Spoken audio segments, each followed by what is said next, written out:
and will be uploaded in the coming days.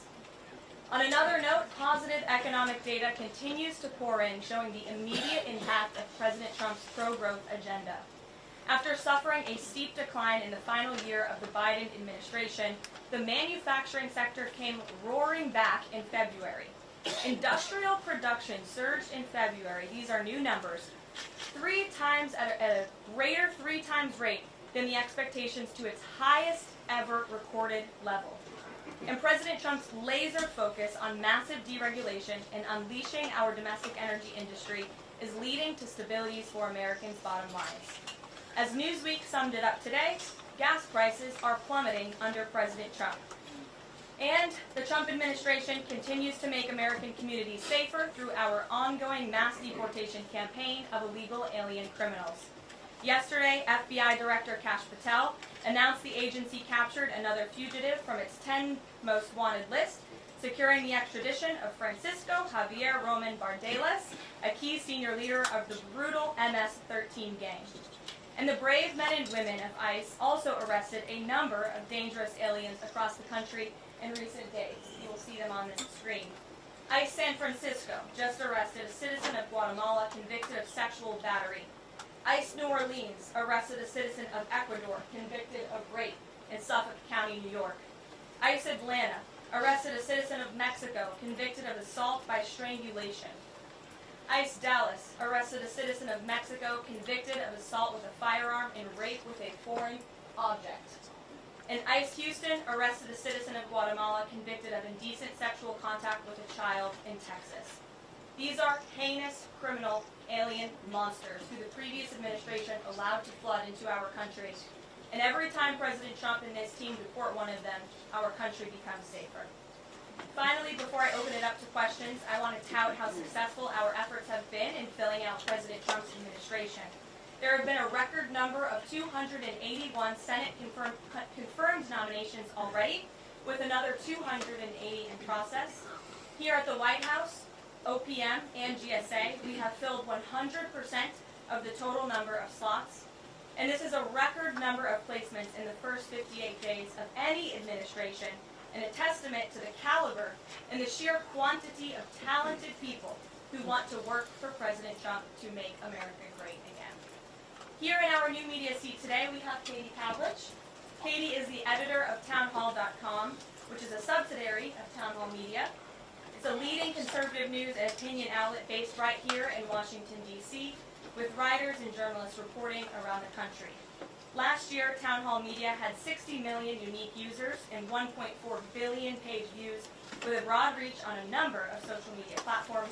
With that, Katie, please kick us off. Thank you, Caroline. Really appreciate it. Sure. Thank you. So given the back and forth with this U.S. District Judge and the administration's use of the Alien Enemies Act, does the President plan to send new and additional flights of Venezuelan gang members, now designated as foreign terrorists, from the U.S. to El Salvador or elsewhere? Can Americans expect to see those flights sometime soon? Americans can absolutely expect to see the continuation of the mass deportation campaign that has been successfully led by this President, Secretary of Homeland Security Kristi Noem, and also our Secretary of State, Marco Rubio. Since you brought up the judges, I would like to point out that the judges in this country are acting erroneously. We have judges who are acting as partisan activists from the bench. They are trying to dictate policy from the President of the United States. They are trying to clearly slow walk this administration's agenda, and it's unacceptable. As the President said last night, we will continue to comply with these court orders. We will continue to fight these battles in courts, but it's incredibly apparent that there is a concerted effort by the far left to judge shop, to pick judges who are clearly acting as partisan activists from the bench in an attempt to derail this President's agenda. We will not allow that to happen. And not only are they usurping the will of the President and the Chief Executive of our country, but they are undermining the will of the American public, tens of millions of Americans who duly elected this President to implement the policies that are coming out of this White House. One more question. Senate Minority Leader Chuck Schumer said yesterday that he was united with Democrats in working against Americans who, quote, their attitude is, I made my money all by myself, how dare your government take my money from me? Or, I built my company with my bare hands, how dare your government tell me how to treat my customers? What is the president's response to this, given his upcoming tax agenda and need to work on Capitol Hill? Well, we certainly hope that Democrats all of a sudden are pouring more money in the pockets of the American public. The president has made it incredibly clear that he is committed to tax cuts. He is committed to passing a big reconciliation package later this year, ending no taxes on tips, taxes on overtime, no taxes on Social Security for our hardworking seniors. And we encourage everybody on Capitol Hill to support that when it comes to the finish line, especially Democrats who clearly need a boost from the American public right now. Their approvals are at an all-time record low. Thanks for being with us, Gary.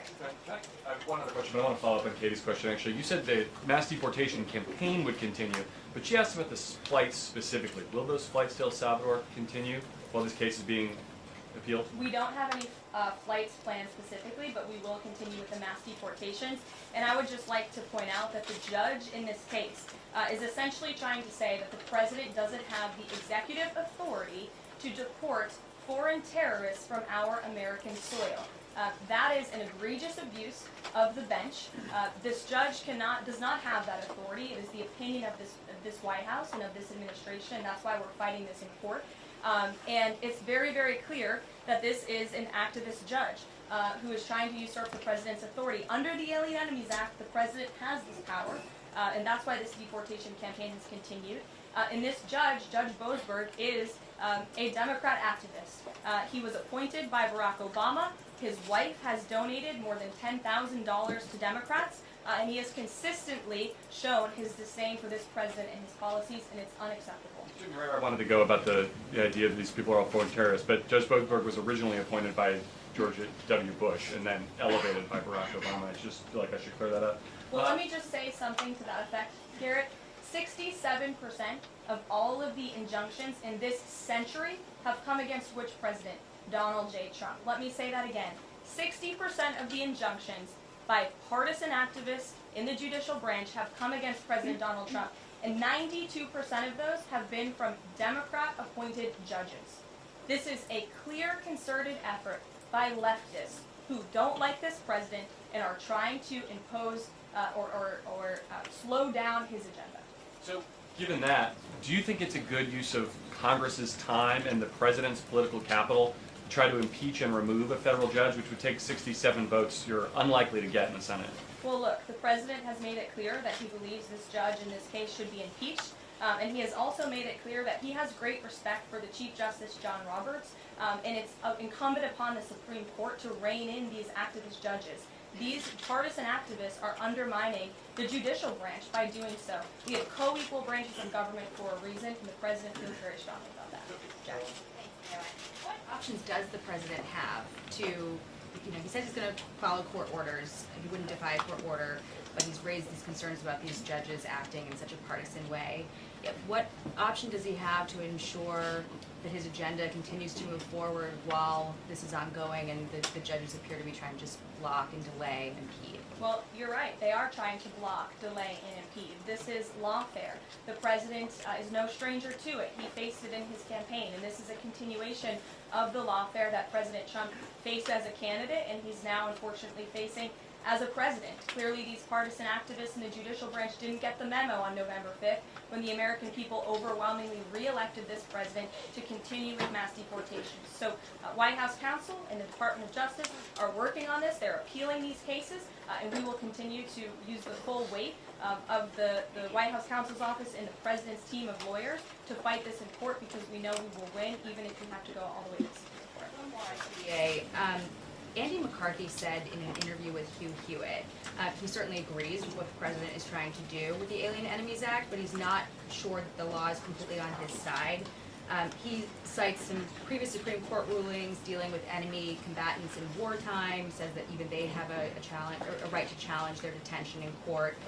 He raised concern also that while TDA has been designated as a terrorist organization, these individuals hadn't been prosecuted for terrorism. So my question is, will the president ask Congress potentially to declare war on these cartels for the invasion that he's talked about so that he's on stronger legal footing? Well, we absolutely disagree with the legal opinion of the individual that you mentioned. We would not have moved forward with this if we didn't believe the president. This was within the president's executive authority to continue with this mass deportation effort under the authority provided to him under the Alien Enemies Act. And when you read the act, as I did last time at the podium, a predatory incursion is absolutely what has happened with Tren de Aragua. They have been sent here by the hostile Maduro regime in Venezuela, and the president, immediately upon taking office, designated TDA as a foreign terrorist organization. And under this act, it is within the president's authority to deport these terrorists. And anybody trying to defend these terrorists who have now been sent off of American soil should talk to the families of the individuals who these heinous monsters have killed and have raped. If you talk to those families, they are so heartened by the president's decision to take tough action and to use his executive authority, something that no other president has been willing to do, because President Trump does what he says he's going to do, and he is deporting these foreign terrorists from American soil to secure our homeland, and he's within his rights to do that. There's a website that's trying to dox Tesla owners across the country and saying they're only going to take down personal information when people show that they've sold their cars. What's the administration going to do? I haven't seen that website, but we certainly think it's despicable, the violence that has taken place against Tesla, the company, its employees, and also just Americans who have chosen to drive an electric vehicle. Many of them are Democrats, by the way. Democrats were big supporters of Tesla and of electric vehicles until Elon Musk decided to vote for Donald Trump. So we would like Democrats to also come out and condemn this heinous violence that we have seen, and I believe the Attorney General has said she's investigating these incidents as acts of domestic terrorism. Jennifer. On Ukraine, can you say, is the White House going to pause foreign military aid or intelligence sharing with Ukraine as Russia says it's pushing for? And then have a follow-up on the Federal Trade Commission. Sure. When it comes to Ukraine, I do have a statement for you from the National Security Advisor and also the Secretary of State. First, I'd like to reiterate what the President said earlier following his call with President Zelensky this morning. He said he just completed a very good telephone call with President Zelensky. It lasted approximately 1 hour. Much of the discussion was based on the call made yesterday with President Putin in order to align both Russia and Ukraine in terms of their requests and needs. We are very much on track, and I will ask Secretary of State Marco Rubio and Mike Waltz to give an accurate description of the points discussed. That statement will be put out shortly. While I have that statement for you right here, bear with me as I read it. Today, President Trump and Ukraine's President Vladimir Zelensky had a fantastic phone conversation. President Zelensky thanked President Trump for a productive start for the work of the Ukrainian and American teams in Jeddah on March 11th. The meeting of the senior officials from both nations significantly helped in moving toward ending the war. President Zelensky thanked President Trump for the support of the United States, especially the Javelin missiles that President Trump was first to provide in his efforts towards peace. The leaders agreed Ukraine and America will continue working together to bring about a real end to the war, and that lasting peace under President Trump's leadership can be achieved. President Trump fully briefed President Zelensky on his conversation with Putin and the key issues discussed. They reviewed the situation in Kursk and agreed to share information closely between their defense staffs as the battlefield situation evolved. President Zelensky asked for additional air defense systems to protect his civilians, particularly Patriot missile systems, and President Trump agreed to work with him to find what was available, particularly in Europe. The two leaders also agreed on a partial ceasefire against energy. Technical teams will meet in Saudi Arabia in the coming days to discuss broadening the ceasefire to the Black Sea on the way to a full ceasefire. They agreed this could be the first step toward the full end of the war and ensuring security. President Zelensky was grateful for the president's leadership in this effort and reiterated his willingness to adopt a full ceasefire. President Trump also discussed Ukraine's electrical supply and nuclear power plants. He said that the United States could be very helpful in running those plants with its electricity and utility expertise. American ownership of those plants would be the best protection for that infrastructure and support for Ukrainian energy infrastructure.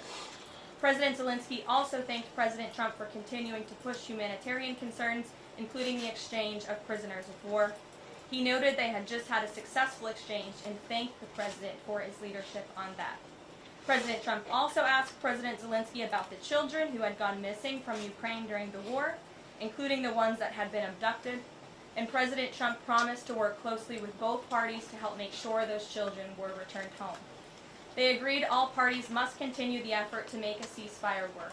The presidents noted the positive work of their advisors and representatives, especially Secretary Rubio, National Security Advisor Mike Waltz, Special Envoy Kellogg, and others. The presidents instructed their teams to move ahead with the technical issues related to implementing and broadening the partial ceasefire. The presidents instructed their advisors and representatives to carry out this work as quickly as possible. The presidents emphasized that in further meetings, the teams can agree on all necessary aspects of advancing toward lasting peace and security. That is a lengthy statement that was just given to me, so thanks for bearing with me. Our office will, of course, provide this after. And as you know, as I just pointed out in the statement, the President's team of negotiators and national security experts will be heading to Saudi again later this week to continue working on and ironing out the details. But I would just like to emphasize we have never been this close to peace, and it's only because of President Trump that we are here. I think a couple of years ago, as you all reported on the war, it was incomprehensible to have a partial ceasefire in this conflict. And today, that is true because of the leadership of this president. So they agreed to closely share information between their defense staffs. Does that mean all intelligence sharing will continue? So the White House is rejecting Russia's request to pause it? Intelligence sharing in terms of defense for Ukraine will continue to be shared. Mary. Thanks, Caroline. I have two questions. One on the United States Institute of Peace and then on the Supreme Court, if that's okay. Sure. So on the United States Institute of Peace, this is a little bit wild. I understand the old president refused to leave. After he was removed from his position, he barricaded himself in his offices, had to be escorted out by police, left the building without Wi-Fi, telephones, elevators, and more, and is now telling media that Doge broke in and illegally removed him. So can you comment on this sequence of events and specify, did Doge illegally enter? I'm really glad you brought this up, Mary. We were made aware of this story by individuals at Doge, at Elon Musk's team, and also at the State Department who were unable to access this building. And it became very clear that there was a concerted effort amongst the rogue bureaucrats at the United States Institute of Peace to actually physically barricade themselves essentially inside of the building to prevent political appointees of this administration who work at the direction of the President of the United States to get into the building. There was a piece in the Daily Caller, thank you for sharing the truth on this, about what happened. Staff contacted the MPD in an attempt to prevent Doge personnel from entering. They barricaded the doors. They also disabled telephone lines, internet connections, and other IT infrastructure within the building. They distributed flyers internally, encouraging each other to basically prevent these individuals from accessing the building. I use this to say this is what Doge and this administration is facing. It's a resistance from bureaucrats who don't want to see change in this city. President Trump was elected on an overwhelming mandate to seek change and implement change, and this is unacceptable behavior. Thank you. I just really quick on the Supreme Court. I know it's been almost 3 years now since the leak of the draft Dobbs opinion to Politico, actually. A leak which sparked protesting outside the homes of the justices and even brought on one attempted assassination attempt. I know Justice Alito said that it made the justices targets for assassinations, but yet the Supreme Court has not tracked down any leaker. Does the White House have interest in finding out who that leaker was, and can you comment on that at all? I know generally speaking the president has an interest in finding leakers and he believes it's unacceptable and it's the position of this administration. You've seen the Secretary of Homeland Security has taken tough action at her agency. Leaking is unacceptable to this president and to the leaders across the board in this cabinet, especially when it puts people in harm's way. Sure. A mom whose daughter was forced to change in the locker room with a biological male at school filed a complaint with the DOJ. How will the Trump DOJ deal with violations of President Trump's orders protecting women in cases like this? I would defer you to the Department of Justice on that specific case, but the president has made it incredibly clear that it is the policy of this administration that there are only two genders, male and female, only two sexes rather, male and female, and that we are not going to tolerate such behavior by men pretending to be women. The president will continue to strongly stand for the rights of women and girls, not just in sports and on athletic fields, but also in private spaces like locker rooms and bathrooms. Go ahead. Thank you. On the FTC, two quick questions. Can you explain the president's thinking in his decision to fire the two Democratic commissioners especially given that Mark Meadow is on track to be confirmed next week and there would be a Republican majority. My biggest question is why now? Sure, because the time was right to let these people go, and the president absolutely has the authority to do it. And they were given ample notice in a letter that I believe your outlet reported on. So it pretty much explains exactly why this administration chose to let those individuals go. Is the ultimate goal to get this to the Supreme Court to try to overturn the 1935 precedent? The goal was to let these individuals go. If we have to fight it all the way to the Supreme Court, we certainly will. Back to the deportation flights to El Salvador. Can the administration provide any more details on how authorities determined that each of those men were in fact members of a gang? And if the White House can publish images, photos, videos of those men, why can't the administration just release basic information like their identities and names? We are not going to reveal operational details about a counterterrorism operation, but what I can assure you, as I said on Monday, we have the highest degree of confidence in our ICE agents and our Customs and Border Patrol agents who have committed their lives to targeting illegal criminals in our country, particularly foreign terrorists, and they had great evidence and indication. They have the highest degree of professionalism, and they were 100% confident in the individuals that were sent home on these flights and in the President's executive authority to do Just to that. follow up, I know in the last briefing you cited privacy concerns as a reason why the administration may not be able to reveal the identities. What exactly are the privacy rights of immigrants who were deported that the administration says were dangerous enough to be sent to El Salvador and sit in a prison? Again, as I just said, we're not going to reveal the operational details of a counterterrorism operation for quite obvious reasons. We're trying to combat terrorism here in the United States of America. Jeff. I did ask something else about the phone call yesterday. There was a couple different readouts from the Kremlin and the U.S. on a couple different points. One was energy and infrastructure. The U.S. statement said energy and infrastructure. The Kremlin said energy infrastructure. What is your understanding of what the actual substance of that disagreement was? And then one other question on that. I would defer you to the readout that was provided by the White House. That's our understanding, and that's the truth. And if I could ask a question about the judge as well.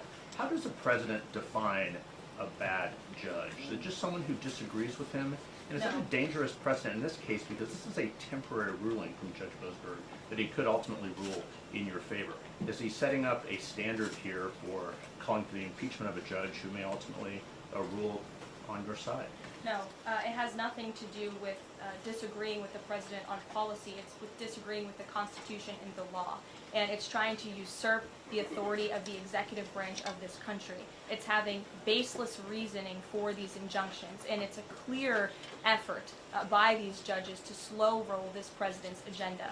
And if you just look at the injunctions that this president has faced, deporting foreign terrorists from our homeland, hiring and firing of executive branch employees, which when the president is the executive of the executive branch. You also see an injunction by a partisan activist judge when it comes to the Secretary of Defense trying to determine the readiness of our troops and the qualifications of our troops in our armed forces. Does a single district court judge really have more authority over the Commander-in-Chief and the Secretary of Defense to determine who should serve in our United States Armed Forces? Absolutely not. Anyone who has taken a basic civics lesson can understand that, and it's ridiculous lawfare that we are witnessing. And The it's president said he supports. I'm sorry, the president said he respects the Chief Justice here. Does he respect him specifically on this case and this opinion, or respects him overall? And has he spoken to any other Supreme Court justices? The president respects Chief Justice Roberts overall. He just expressed that to me in the Oval Office, but it's also quite clear that the Supreme Court needs to rein in these judges who are acting as partisan activists, and they are undermining the judicial branch, and it's a dereliction of duty on their behalf. Deanna, go ahead. Thank you so much, Caroline. On the call with Zelensky, did they discuss the minerals deal at all? Is that back on the table, and what do the Ukrainians have to do to get that back on the table? And then one on the Russia call as well. Again, I just provided a very lengthy readout of the call that was provided by the Secretary of State and the National Security Advisor. And now we have moved beyond the economic minerals deal. We are at a place of peace. We're at a partial ceasefire, and we're moving towards a full ceasefire and a long-standing peace in this conflict. And that's great news for the American public. Kremlin readout mentioned that Trump and Putin spoke about potential U.S.-Russia hockey games. And the Kremlin readout also said that Russia wanted the U.S. to stop U.S. intelligence and U.S. funding to Ukraine. The president has said that that conversation did not happen. Just wondering if you can get us any more clarity on that, and also, again, if it's energy infrastructure or if it's energy and infrastructure, because I think there is a big difference between that. Again, as for the readouts of the call, I would defer you to ours. And when it comes to the topic of hockey, it did come up. However, we're more interested in securing a peace deal than scheduling hockey games right now. Sean. Hey, about the deportation flight. So, was it the president himself who directed the planes to stay in the air after the judge ordered them to turn back? The president invoked the Aliens Enemies Act with a proclamation, which then directed the Department of Homeland Security and the Department of State to move forward with the plan of action. And as I said yesterday, all of the planes that were subject to the judge's written order took off before the order was submitted in court. I was asked and answered that question multiple times yesterday. Kate, go ahead. Is the president still considering pressuring Russia with sanctions or tariffs to try to get a full ceasefire? And is there any kind of deadline or timeline that the White House has in mind for when that pressure might ramp up? Again, the president had a nearly 2-hour-long call with President Putin yesterday. We provided a readout of that call, and we have his negotiating team heading to the Middle East this week to continue these discussions in regards to sanctions and any other details. I'm not going to give a readout of those from this podium. And on TikTok, is Oracle the leading contender for a deal? And would the U.S. back a deal that keeps TikTok's algorithm and the underlying technology still in Chinese hands? As President Trump does so well, we don't get ahead of ourselves when we are in the midst of the art of the deal. So when the president and his team are ready to announce a deal on TikTok, which is a high priority for the president, we will make that known. I've seen that reporting, but I'm not going to comment on it just yet. Sure, go ahead. Thank you, Press Secretary Levitt. Some prominent Trump supporters have been making the case that Derek Chauvin deserves a pardon. They argue that he did not receive a fair trial. Joe Biden and other Democrats actually implied that he was guilty while the trial was going on. BLM rioters had these jurors under immense threat and pressure. Mainstream media, frankly, many news outlets here today are complicit here. They chose to ignore the autopsy report. They chose to ignore the full body camera footage. They decided to slander Derek Chauvin as a racist cop instead. Does the administration believe Derek Chauvin received a fair trial, and will they consider a pardon moving forward? The president has been asked and answered this question. He said it's not something he's considering at this time. Philip. Thank you. 2 questions. First, just a follow-up on the readouts from those calls. When it comes to the discrepancies between the U.S. and Russian readout of that call between President Trump and Putin, is it the president's assessment is something that's getting lost in translation, or does he believe that the Russians are trying to play games here? No, the president believes in his team that put the readout out, and he also put his own out on Truth Social. We've been incredibly transparent about all of the president's calls with foreign leaders, and again, I would defer you to the readout. And then following up Michael. on... Thank you, Caroline. White House said yesterday that gas prices across the U.S. have fallen for the 4th straight week. 34 states now seeing gas under $3 a gallon. This limited ceasefire with Ukraine regarding oil refineries, energy, will that affect gas prices here in the U.S.? Well, it's certainly the president's hope that gas prices will continue to fall, and he's working every single day to ensure that we do. As you just mentioned, there's been very encouraging data. Inflation is cooling and gas prices are falling. The president has established a National Energy Dominance Council, and it's ultimately the president's goal, and this administration is working hard on it every single day, to increase our energy production right here in the United States of America, to have a Trump energy boom like we saw in our first term, which will not only lead to lower fuel prices here at home, but also lessen the rate of inflation that was created by the previous administration. And one more on Tesla, Caroline. Tim Walz, Governor Walz, saying last night he frequently checks Tesla stock, in doing so to, quote, give me a little boost during the day. How should Americans view politicians who take pride in the downfall of an American car company? I think that's quite sad, but I think Governor Walz unfortunately is living a sad existence after his devastating defeat on November 5th. Reagan, go ahead. Thank you, Caroline. Across the country, Tesla cars are being lit on fire, dealerships are being shot up, Molotov cocktails are being used. There was a website posted yesterday that shared the addresses of private Tesla owners and reportedly had Kash Patel's information on it. A.G. Bondi has called this acts of domestic terrorism. Does the White House have any indication that this is some sort of coordinated movement, or that it's being funded by some outside group? And do you know if the investigation by the DOJ is being investigated as incidents of organized terror? I believe the Attorney General has made her comments clear on that.